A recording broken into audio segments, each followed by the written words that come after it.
اب یہ آپ سمجھ جائیں کہ جو سائفر آتا ہے فورن آفس کے اندر وہ کبھی کسی کے پاس نہیں جاتا, وہ صرف فورن آفس میں رہتا ہے, وہ چوری نہیں ہو سکتا, وہ فورن آفس میں پڑا ہوتا ہے. جو ہمارے پاس آتا ہے اور جس میں prime minister, president, army chief, ISI کا چیف, اور پھر ایک جاتا ہے اس کا جو جاتا ہے کیبنٹ سیکرٹری کے پاس, یہ یاد رکھیں کہ یہ وہ سائفر نہیں جاتا. یہ سائفر کا جو مفہوم ہوتا ہے وہ اپنے لفظوں میں لکھ کے ہمارے پاس پہنچتا ہے. تو سائفر فورن آفس میں رہتا ہے, وہ کبھی وہ نہ چوری ہوا ہے, نہ وہ اور کوئی دیکھ سکتا ہے, نہ پرائم منسٹر, ہم کوئی نہیں دیکھ سکتے, کیونکہ یہ سائبر سیکیورٹی کا قانون ہے جو کہ کیبنٹ ڈویژن بتاتی ہے ان کو, فورن آفس کو. تو پہلے تو یہ سائٹ پہ کر دیں کہ سائفر کا جو کوڈ تھا وہ کبھی بھی پبلک نہیں ہوا, کسی نے نہیں وہ دیکھا بشمول پرائم منسٹر کے, ہم نے کسی نے نہیں وہ دیکھا. ہمارے پاس وہ آیا کہ وہ سائفر کے اندر ایمبیسڈر اسد مجید اور ڈونلڈ نون نے کیا بات چیت کی, وہ ہمارے پاس آیا.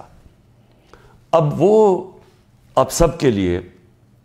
وہ میں نے بڑے احتیاط سے اس کو جب میرے سامنے آیا تو بڑے ہم نے احتیاط کی. کیا کیا ہم نے؟ سب سے پہلے اس کو فیصلہ کیا آپس میں کہ ہم یہ پبلک نہیں, ابھی اس کے اوپر بات نہیں کریں گے, کیونکہ OIC کی کانفرنس تھی پاکستان میں 22 اور 23 مارچ کو, تو سائفر آ چکا تھا 6 مارچ کا. ہم نے اس کانفرنس کی وجہ سے ہم چپ کر کے بیٹھے رہے کیونکہ باہر سے منسٹر آ رہے ہیں اور شور میں جاتا ہے اس کا, تو ہم نے کہا ملک کو نقصان پہنچے گا. حالانکہ جو سائفر کے اندر چیزیں ہیں وہ میں آپ کو بتاؤں, اس سے بڑا نقصان ملک کو کیا پہنچنا تھا کہ پوری سازش ہوئی گورنمنٹ گرانے کی, رجیم چینج کی.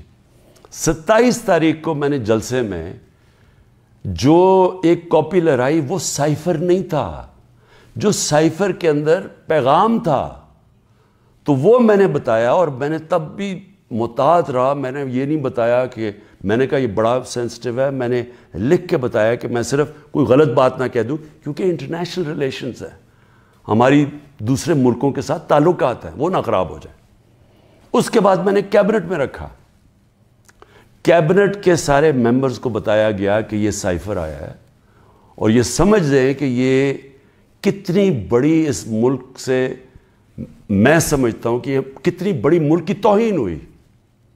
کہ ایک باہر کا ایک آفیشل وہ پاکستان کے ایمبیسڈر کو کہہ رہا ہے کہ اپنے پرائم منسٹر کو اگر تم نے نہ ہٹایا, ووٹ آف نو کانفیڈنس, جو پھر سے میں یاد کرا دوں کہ ابھی آئی نہیں تھی, تو پاکستان کے لیے مشکلات ہوں گی, اور اگر اس کو ہٹا دیا تو سب کچھ معاف ہو جائے گا. یہ تھا سائفر میں. اور جو ایمبیسڈر تھے, پھر سے میں آپ کو بتا دوں, اسد مجید, انہوں نے لکھا اس میں کہ میرے خیال میں تمہیں اس کے امریکہ کے خلاف ان کو پروٹیسٹ کرنا چاہیے, ڈیمارش کرنا چاہیے کہ یہ کبھی اس طرح کی زبان استعمال نہیں ہوتی, ایسی دھمکی نہیں دی جاتی. میں پہلے کیبنٹ میں رکھتا ہوں, پھر 28 مارچ کو نیشنل سیکیورٹی کاؤنسل میں رکھتا ہوں, اور وہ نیشنل سیکیورٹی کاؤنسل میں سارے سروس چیف ہوتے ہیں. جنرل باجوہ تھے وہاں, ایئر چیف تھے ادھر, نیوی کے چیف تھے, جوائنٹ چیف آف سٹاف تھے, ہمارے ساری کیبنٹ کے سینئر ممبرز تھے, فورن آفس کے سیکرٹری بیٹھے ہوئے تھے. اور اس میں کیا فیصلہ ہوتا ہے کہ ہمیں جس طرح ایمبیسڈر اسد مجید نے ریکمینڈ کیا, ہمیں ڈیمارش کرنا چاہیے,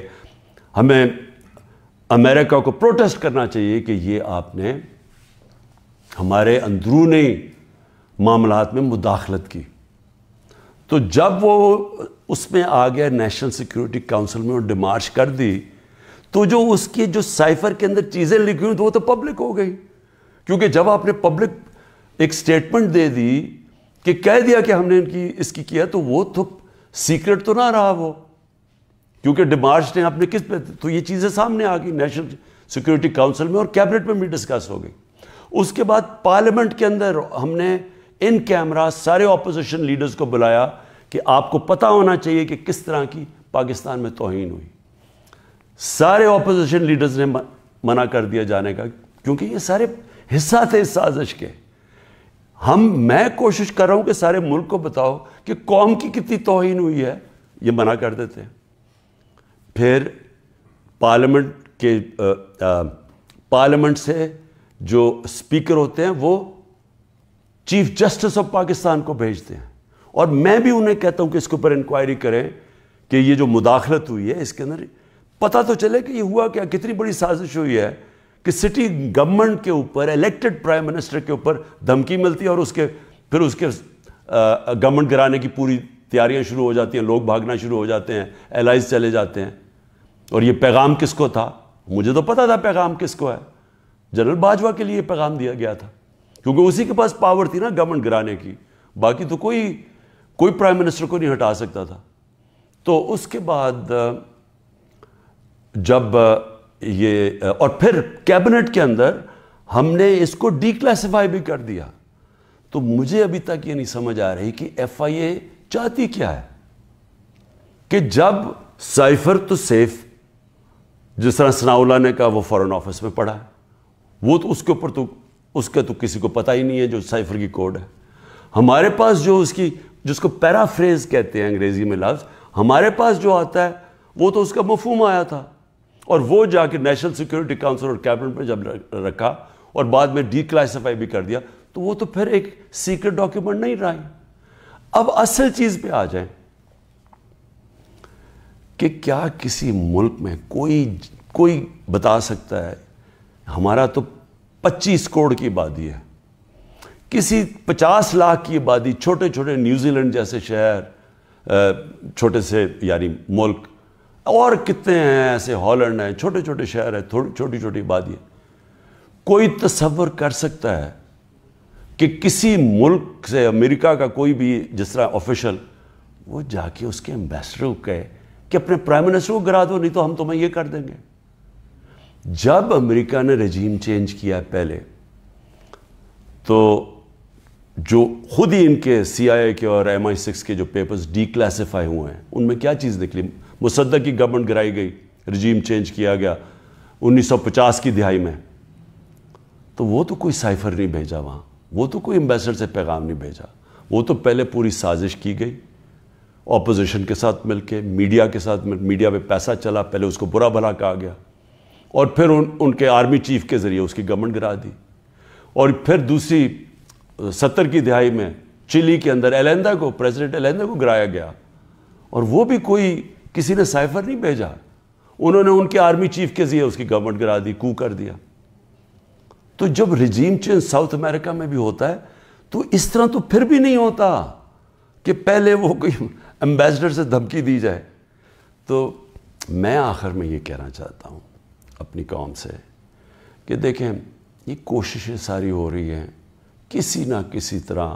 عمران خان کو راستے سے ہٹانے کی. یہ پوری ہر چیز کے پتہ نہیں 180 کیسز ہیں, اور ایک اور وارنٹ بھی نکلا ہی ہے.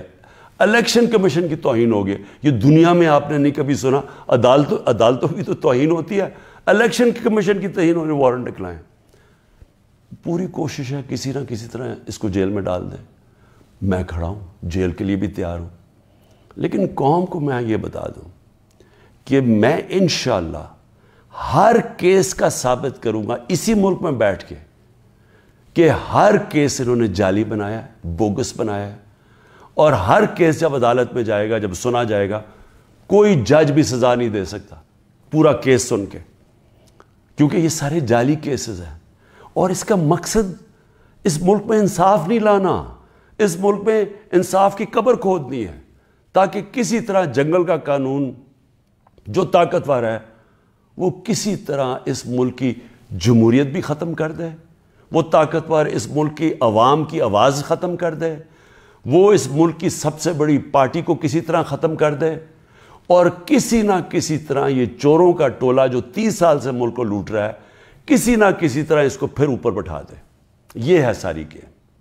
پاکستان زندہ باد.